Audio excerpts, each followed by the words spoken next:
Good morning, everyone. Welcome to The Record. This is Glenn Opendo, and today our special guest, Neil Oberman. Neil, Hi, how's it thank you so going? much for coming. Master Glenn. All right, so just to say hi to our viewers and Hi, guys. It's a great honor to be here to speak to you directly. And I know I've knocked on a lot of people's doors, gone to your homes. And the first thing I do when I knock on somebody's door, I go, "How are you doing?" And I always get the same smile. Your community, I've always told you, is a great community. They came here for a better life. A promise was made to them. Come, work hard, be a good citizen. You'll prosper, you'll be safe, you'll be secure. But when I knock on the doors and they say, I'm working 2 jobs. I go, 2 jobs? It must be tough. He goes, yeah, it's tough. We have to decide. Are we going to put good food on the table or gas in our car? And to me, this is sad. It's not what the promise was. And it started because of irresponsible government. But the solution isn't complaining. You know what the solution is, Glenn? Mm-hmm. Taking action, making a change, bringing a positive outcome to a bad situation. And that, Glenn, is the reason why I've decided to run for Parliament. this is your first time running in the Montreal riding as an MP. Well, I have no political experience. I'm just a citizen like you. I'm a father, I'm a son, I'm a husband, I'm an uncle, I'm a business owner, and I'm a concerned citizen, and that's why I decided to put my hat in the ring. There is no doubt that every citizen has a right to stand up and be heard, and that's why I'm running for Member of Parliament in the Mount Royal riding on April 28th, 2025, my friend. Change is coming to our community. All right, so just give us a little bit of background on what you do before running this election. I've been a lawyer for 30 years. Okay. I've been a husband for 24 years. I've been a son for 55 years. And I've always been concerned about what goes on around us because I live in the same world as you do. And I pay a lot of taxes and I work very hard. And I don't like what I see. The last 9.5 years have been a difficult time for all Canadians. Doesn't matter whether you're Jewish, whether you're Filipino, whether you're Christian, whether you're Muslim, we're all suffering because of irresponsible government. So I decided that it was time for me to use my skill set to try to bring some good. Look, I'm gonna do what I think is right. And what I think is right, that we bring change to this riding, we bring change to both of our communities. Great. And in your writing, what you'll be promising for the Filipino people, and what you think the Liberal made mistake this I tell you, the Filipino people are proud people. They're hardworking people. They're friendly people. But they have to take their voice back. They don't need Neil Oberman to take their voice back. You take your voice back yourself. We should get Filipino people to run for government, Filipino people to run for EMSB, for school commissioner, Filipino people to run for city councilor in Montreal. You know why? Because your voice is yours alone. What will I do for you? I won't do more for you that you don't want done for yourself, which is be heard, be safe, and making sure that everything you're entitled to get as good citizens, you get. I don't want to talk about the Liberals. We already know what they haven't done. But here's what the Conservatives will do. We're going to make sure you're safe and secure. We're going to make sure that your communities are going to be safe for your children. You're going to keep more of your money. We're going to cut your taxes because right now you work, all the money goes somewhere else. It doesn't go into the good people's pockets. We're going to make sure that happens. And another thing, we're going to make sure we build homes. Why should you have to pay rent all your life? Shouldn't you have the ability to afford a home so that you can build a family, pass it down to your children? These are the kind of things that we're going to do as Conservatives. But you know what I'm going to do as a person? I'm going to listen to you. I'm going to make sure you're heard, because when I get elected, every month we're going to come out and we're going to sit with people and we're going to hear what they have to say. Not 6 months before the election, right? Mm-hmm. Every month. My ear is your ear. Great. Great. Yeah. Well, the last time you came around, you had a meeting in our theater, and there is a threat in your life, and there's haters outside. There are, unfortunately. How did this happen? How does it start? Minority communities always confront hate because we're a minority. We're easy to pick on, right? Mm-hmm. Easy to pick on doesn't mean easy to scare, right? So there's a big difference. Yeah. And I've worked very hard in the Jewish community to advocate for their community, but I've advocated for a lot of students because whatever happens to one community will always happen to another community. It's a function of timing. Right. So first, I want to be very clear. I'm a strong person, but I'm a believer in the law, the rule of law, and I believe in my fellow citizens. But I believe today in Canada there's a problem. Haters have had the ability to occupy our public spaces, block students from going to university. Just to this week, McGill University, the riot squad had to come out. Where do we live, Glenn? Where do we live? Do we live in Canada or do we live elsewhere? I'll tell you this, and this is no joke. If we don't make a change on April 28th, your safety, your security, and your prosperity are very much going to be challenged. So wait a minute, McGill University, the riot squad was in there, sure. They had to clear, yes, just this week, the riot squad. Just this week? Just this week. That's only this week's episode. Oh. There's other episodes I can tell you about that I had to take injunctions against the student union to stop their attempt to marginalize minorities on campus.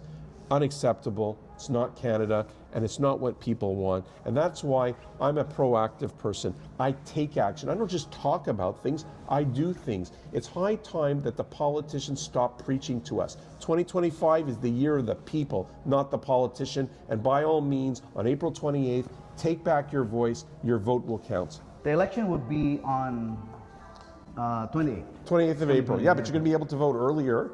The dates will come out. People who perhaps, want to take the advantage of getting it out of the way with and exercising their civic duty will be able to come. There'll be notices sent around. It's called the pre-vote, and you come out and vote because your vote has to count. Your voice has to be heard. Now, I'm not going to tell you what happened or didn't happen, but I'll tell you this much. The best poll is when I ask 5 people, are they ready for change? And 10 of them tell me I'm ready for change. That's the best poll because everybody is quite frustrated. I don't know, are you frustrated? Are you ready for change? Yes. Hard work pays off. Yes, right. Hard work is not easy. That's why they call it hard work, right? And I worked hard, not because I have to, I want to.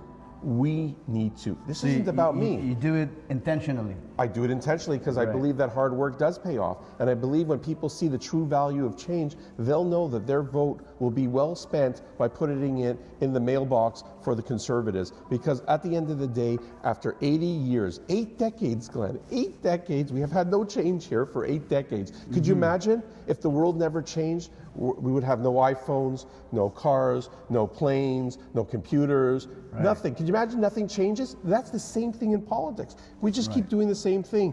I'm telling you from the bottom of my heart, I see the value of change. People have told me about the value of change. And now on April 28th, or before if you vote in an anticipation, the vote will be heard. The voter's voice will be well resonating in the halls of Parliament with a new government.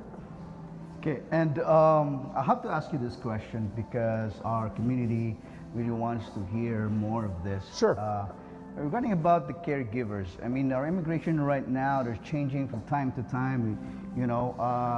What would be the future for our that's a great question. First of all, if the government of Canada gave out less false visas to students who don't study, who come and take jobs, and put more effort in caregivers who help people, help families, and I told you, the heart of our community is the heart of your community because you people care for children and elderly because it's in your soul, because Jesus tells you to treat the elderly and the infirmed and the young with compassion and dignity. And you're not being treated with dignity. I'm not being treated with dignity. Here's the promise to you out there. You, your family, if they're over there in the Philippines, they should be able to come here and do good and be close to their family. I know I've heard the complaints, the language, they can't pass the language test, and this is something we're going to work on. Why? Because I believe in you. I believe that we can make sure that this country is better by bringing great people to our country. Not people who want to come here and block students from going to school. Not people who want to come here and not do their job as citizens. So the answer to you is, I will work with you, I will work with you, and we will find the solutions. Because once I get elected, it is now going to be our time to bring a change. All right. Our community, we have a lot of Filipinos around the area. In your riding, in Notre Dame de Grey's area especially. And we need a Philippine center. Yes.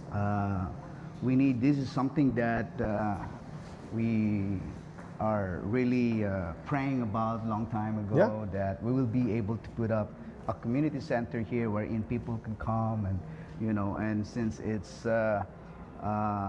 is something that the Conservative would like to help our community. No, I've told it in public.